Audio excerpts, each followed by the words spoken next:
cela les œuvres de la chair. Mais le fruit de l'esprit maintenant, ce n'est pas les œuvres de l'esprit. Non. Le fruit, quelle est la différence? Les œuvres sont le résultat de l'effort. Le fruit est le résultat de la vie. Lorsque Dieu les a fait sortir d'Égypte, aucune loi leur a été donnée. Lorsque Dieu les a amenés à la mer Rouge, aucune loi n'a été donnée. Mais au pied du mont Sinaï, ils se sont vantés. Dans un sens, c'était une vantardise. Mais dans l'hébreu, il est dit « Kol asher deber Adonai naaseh ». Naaseh est un mot très affirmatif, disant que tout ce que tu puisses nous commander, ils ne l'ont pas encore entendu. Mais tout ce que tu nous commanderas, nous pouvons le faire. Maintenant, c'est présumé de leur force qu'ils n'avaient pas.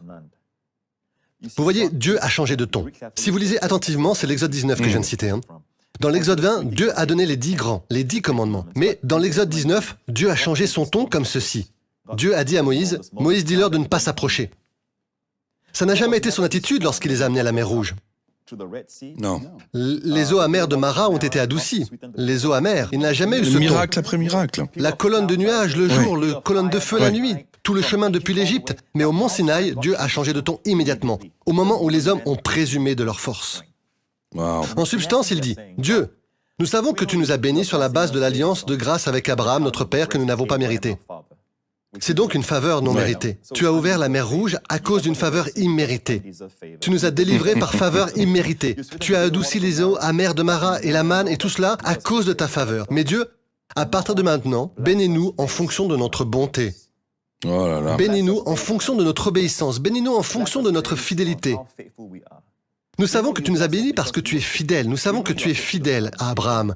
Nous savons que tu nous as bénis à cause de la grâce. Mais maintenant, bénis-nous simplement. Ça, c'est l'orgueil. L'orgueil. Au moment où nous avons fait cela, Dieu a dit, « Vous voulez que je vous bénisse? Que je vous évalue en fonction de vos performances? D'accord. Ne t'approche pas de moi, de peur que tu ne meures. » Il n'a jamais parlé comme ça. Moïse, dis-leur de ne pas s'approcher de peur qu'ils ne meurent. Même si un animal touchait la montagne, il mourrait. OK? OK? Alors, le chapitre suivant, c'est les fameux 10.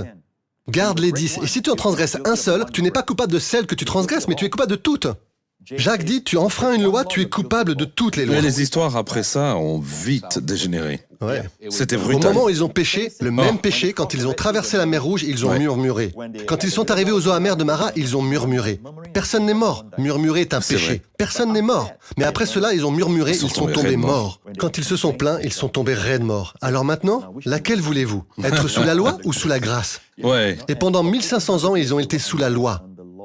Et la leçon n'a pas été enseignée. Donc, on en revient à cette marche selon la chair. Et même aujourd'hui, dans le livre des Galates, pour les chrétiens, Paul a utilisé le mot « Or, les œuvres de la chair sont la dispute, les jalousies, la haine, la sorcellerie, l'adultère. » Il appelle cela les œuvres de la chair. Mais le fruit de l'esprit, maintenant, ce n'est pas les œuvres de l'esprit. Non. Le fruit, quelle est la différence? Les œuvres sont le résultat de l'effort. Le fruit est le résultat de la vie. Oui. Maintenant, pendant 5 chapitres, il parle de la loi de la grâce dans Galates. La loi et la grâce. Il les oppose, la loi et la grâce, parce que les Galates revenaient à la loi.